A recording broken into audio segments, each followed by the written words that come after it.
Hello বন্ধুরা, আমি নন্দিতা চলে আসলাম অষ্টমী ব্লগের সেকেন্ড পার্টটা নিয়ে। আমরা তো গিয়েছিলাম শহীদ কলোনির ঠাকুর দেখতে। তো শহীদ কলোনির ঠাকুরের মণ্ডপের সামনের পার্টটা তো তোমরা দেখে নিয়েছো আগের ভিডিওতে।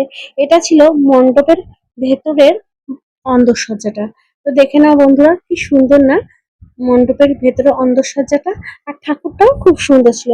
তারপরে আমি, হাসির বাবা আর হাসি যথাক্রমে চলে গেলাম পানশিলা বাবার প্যান্ডেল দেখতে। হ্যাঁ, তোমরা শুনলে অবাকই হবে। এটা পানশিলার ঠাকুর বাড়িতে হয়েছিল। এটা হলো বাবার থিমের উপরে প্যান্ডেলটা। তো হাসি, আমার মেয়ে নাম দিয়েছে এটা বাবার প্যান্ডেল।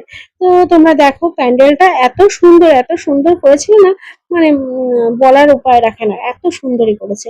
দেখো, এটা ছিল মণ্ডপে ঢোকার প্রবেশদ্বারটা।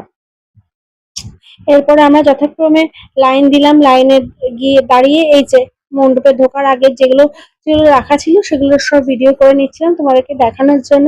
তারপর দেখো বাবার থিমের উপরে কত সুন্দর করে ওরা মণ্ডপে তাকে সাজিয়েছে। আর দেখো, এটা হলো প্রতিমা ছিল। আর এখানে একটা মজার বিষয় কি বলতো, এই দেখো কত মিষ্টির প্যাকেট, কেউ নেয়নি। আমি ভাবছিলাম আমাদেরকে একটা প্যাকেট দিলে ভালো করতো না। তো জোকা পার্ট। তারপরে দেখো, বাবাকে লেখা চিঠিগুলো এখানে কি সুন্দর করে আগেকার দিনে যে পোস্ট কার্ড গুলো ছিল না, সেগুলোকেও রেখে দিয়েছে এখানে। তারপরে এই দেখো, এর ভেতরে অনেক ধরনের লেখা ছিল, সবকে তোমাদেরকে গুছিয়ে দেখাতে পেরেছি যেটুকু পেরেছি।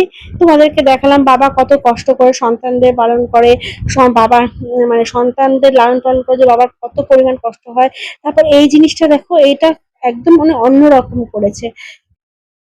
আমি ভেবেছিলাম এখানেই হয়তো শেষ, কিন্তু না, পিকচার আমি বাকি। হ্যাঁ, এই দেখো, এরপরে ছিল মণ্ডপের বাইরের দিকে গিয়ে এইটা হলো পুরোটা। এত সুন্দর করে সবকিছু পুরো সাজিয়েছে না, আমার তো চোখ পুরো ধাঁধিয়ে গেছে, এত সুন্দর প্যান্ডেলটা।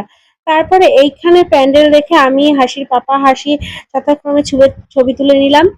আর এই দেখো, প্যান্ডেলের ওপরে যে ঝাড়বাতিটার থিমটাও অন্যরকম, তাই না? দেখো, এই যে দেখাচ্ছি, দেখো তোমাদেরকে। তো কি বলছিলাম, যে এখান থেকে আমরা বেরিয়ে হাসির বাবা আর হাসি আর আমি যথাক্রমে ঝালমুড়ি খেয়েছিলাম। তো দেখো, এই দেখো, এখান থেকে চেন সিস্টেম করে মানুষের মেরুদণ্ডটাকে এরকম করে সাজিয়েছে। তারপর এই ছিল প্রতিমাটা। থিম অনুযায়ী তো প্রতিমা হবে, এই যে এই প্রতিমাটা। তারপরে এই যে দেখতেই পাচ্ছ, ঝালমুড়ি খেয়ে নিলাম। ঝালমুড়ি খেয়ে আমরা আরেকটা, তোমার সোদপুরের যে ব্যানার্জি, ওইখানে গেছিলাম একটু ঠাকুরটা দেখতে।